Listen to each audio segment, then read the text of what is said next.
If you look up in the corner, as far as the eyes can see a cave where the ancient civilization red-headed cannibal giants. Oh my gosh, let's go further in. Located on the banks of the Platte River is a natural hot spring. Once believed to possess healing properties, it was held sacred to the Native Americans. They hunted and bathed in this area up until the early 1800s. It was so special to them that they considered the ground around the springs to be neutral ground. They called it the place of magic waters. Every time I think I'm not going to be able to find a perfectly beautiful hot spring, it happens. This is so beautiful. It's steamy, it's quiet, the river's running, it's clean, and it's starting to snow. So I really couldn't ask for a more perfect situation right now. Over time, the Union Pacific Railroad broke ground, and before long, a bathhouse was erected to accommodate all the visitors. Still popular today, there are maintained hot pools up above and natural ones by the river. It's so hard to find hot springs on rivers that are still really warm. It's really hard to keep the hot water in because there's so much cold water. But this is so hot and relaxing. And what's cool is that you can do a cold plunge right here in the river and then hop into this hot spring and get nice and toasty. And it's not very deep, so you can do both. And it's like pretty clear. You can go right up to the water right here. Cold water, hot water. There's these really big rocks you can sit on and enjoy the view. I didn't think I was gonna make it here before dusk. This is the first time I've ever driven through any of Wyoming, and it's so beautiful. Another example of just taking a risk and trying a new place you've never heard of. This place is amazing!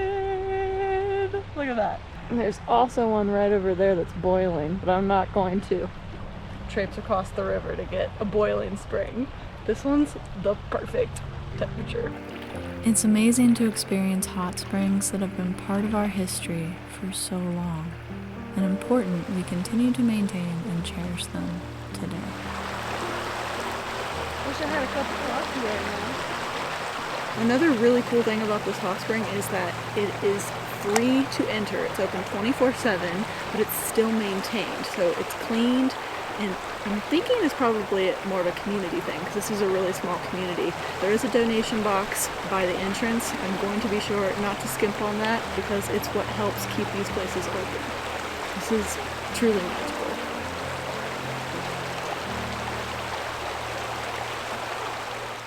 Ho, ho, ho! Merry Christmas! I'm gonna use this thing to make some pizza. Power Station pizza for the win. We'll see how it turns out. I want to take a minute to thank EcoFlow for sponsoring this portion of the video. Santa also wanted me to let you know that EcoFlow is running a huge Christmas sale with up to 58% off and an extra 5% off if you use the code down below in the description. You know I've been using EcoFlow Power Stations for a while now. I love them because they're reliable and portable. I can move them from one vehicle to another without much effort, and they always power everything I need. But maybe you don't camp that much. Still a lot of other reasons to have one. Whether you use a power station as a home backup method when your power goes out during a huge winter storm and Santa can't deliver, for an off-grid cabin, camping in the back of your truck every other weekend, air frying chicken wings for a hot sauce challenge, or powering your power tools on a day-to-day basis. I got a lot of questions about how I'm going to cook in this van, which is probably a question that a lot of people consider when they have a van. Maybe you don't have a built-in stovetop. If you have an EcoFlow Power Station, you can easily plug in an electric induction cooktop and cook whenever you'd like to. Great thing about not using propane is I don't have to worry about the fumes either. I recently started using an electric water kettle, and I'm a huge fan because not only does it conserve energy, but it conserves so much time because I have boiling water in less than a minute. Yes. It takes 1500 watts to use, but it heats so quickly that you still have an entire power station once it's done heating up. Fogging it up over here. They really offer a power station for every need. And they just introduced their new Delta 2 Max, which is even more powerful and efficient than before. Built to last up to 10 years with daily use before hitting 80% of its original capacity, thanks to their superior lithium iron phosphate battery chemistry that Santa himself approves. You can get up to 3,400 watt output with their X-Boost technology, and it powers up to 15 devices at once with 6 AC outlets. You can charge 3 different ways, with AC shore power, solar power via the roof, solar panels on the roof, or with their portable solar panels, or with the 12-volt lighter socket while you're driving. But best of all, and my favorite point about EcoFlow, is that they have some of the fastest recharge times on the market. Time is everything. With the Delta 2 Max, you can combine AC shore power and solar recharging at the same time and recharge to 80% in only 43 minutes. Use only AC shore power and that bumps it up to a little over an hour, or solar only, and you can use up to 1,000 watts of solar input at once and recharge in as little as 2.3 hours. So if you're at all interested or looking for a power station, you should check out EcoFlow because you can get the best end of year deals with up to 58% off and receive free Christmas gifts. Check out the links below in the description and use my code 05XMISSHS to get an extra 5% off until December 26th. Tonight I'm making a hot honey sopressata pizza. And I'm not sure I'm saying that correctly. I'm pretty sure it's just a fancy word for Italian salami. Gotten a lot of recommendations to try hot honey on pizza, so I decided I'd give it a try tonight. First, take your dough. Oh ho ho. You have to bear with me tonight. Mrs. Claus has a new sleigh she's still getting used to. We're gonna stretch this puppy out. Look, it's almost a heart. Key ingredient: San Marzano tomatoes. Mushy mushy. Salt. Some Italiano seasoning. Mix that up. Silverware set up here. Okay. Your sopressata and some fresh mozzarella. These little pearls look good. They're just like these little mini pearls. Now, for the sopressata, add a bunch of little mozzarella pearls. I'm gonna add a little bit of Italian seasoning on top, a little bit of olive oil on the crust. One to be hot honey sopressata pizza. And it's preheated. Okay. It's pulling 1,800 watts. I can do it for 50 more minutes, but I only need about 10. My first EcoFlow Power Station pizza. I think it's gonna be a success. It's time. This thing is too darn big. Drizzle basil on and a couple pepper flakes for good measure. Yeah, looks amazing. If you stop by Hannah's Pizza Van, I'll make sure I make you your own personal pizza.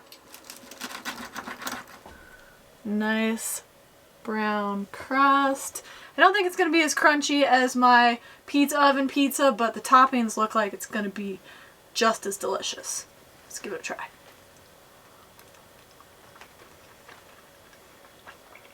So good. I don't think I'd change anything other than it could be a little crunchier. A spicy honey with the Italian salami, the pepper flakes, the fresh tomatoes. Can't go wrong. It's so good. I'm gonna rate this pizza a 9 out of 10. Just needs that crunch and it would be absolutely pristine. Hot honey on pizza. If you like spicy things, a little bit of sweet, a little bit of spice, I highly suggest you give it a try. Howdy from the North Pole. I just crawled up into bed. Gonna try to get some extra rest so I can get up early. We can start that hike. I may need to add a couple extra miles for that extra pizza. We are going into a Cannibals cave, so I should have saved some of that pizza for the Cannibals. Oh well, it was worth it. I'll see you tomorrow morning. Good night. I needed some sunshine and 70-degree weather. Why not hang out in an ancient cave? Tales of the wild, wild west stretch far and wide. As far as the eyes can see, in fact. This one might be one of my favorites, though.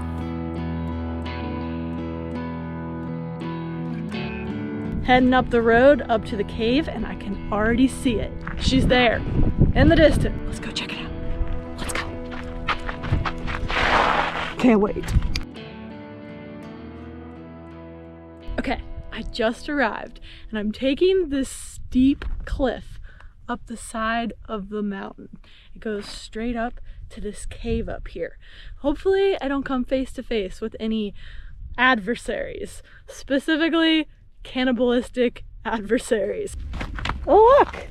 I have the right side shoes this time. Cowgirl boots and yoga pants. Tales of giants that existed centuries ago.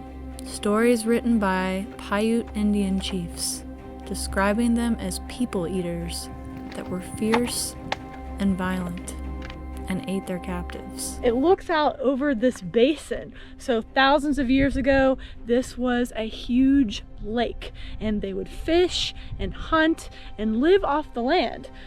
This cave would be a source of shelter for them. Hopefully nobody's left living in here anymore.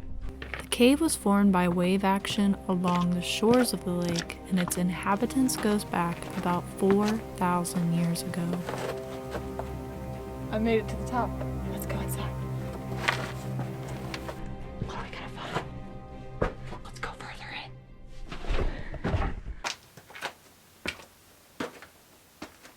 This is the main entrance to the cave.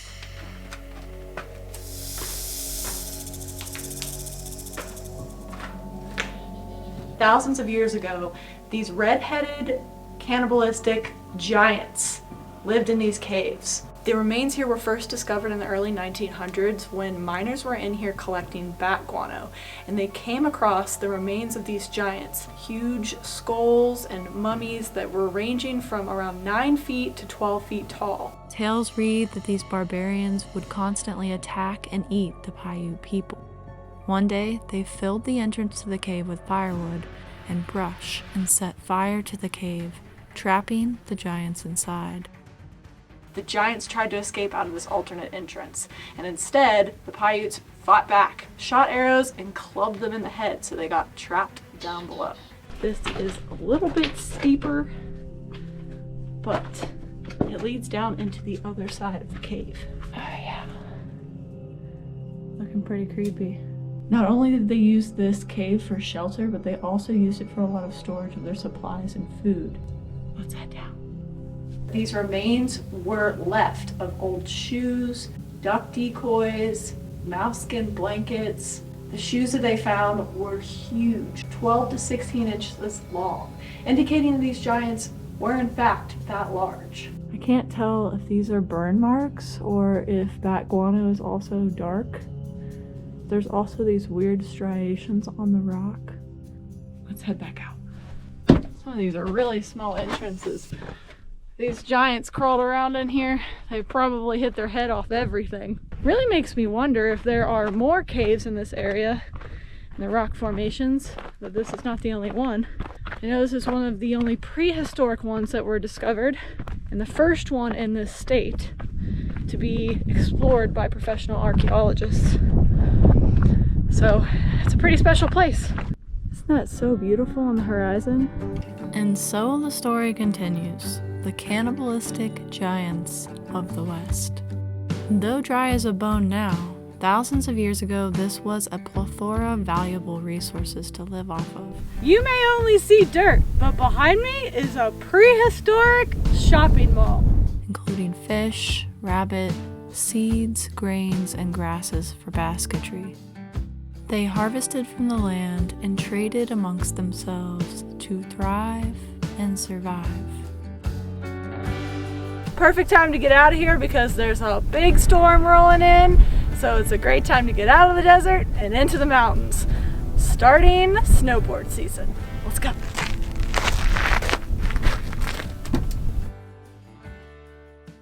I'm not usually a risk taker, but tonight I was. Couldn't have cut it any closer.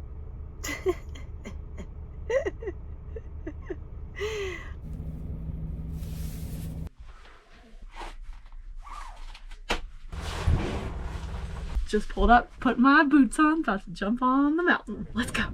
Winter's finally here. Check out that beautiful lake behind me. Last year, I didn't go to too many different mountains because all the snow was right here. This year, I'm trying to see as many as I can. Let's see how this season turns out.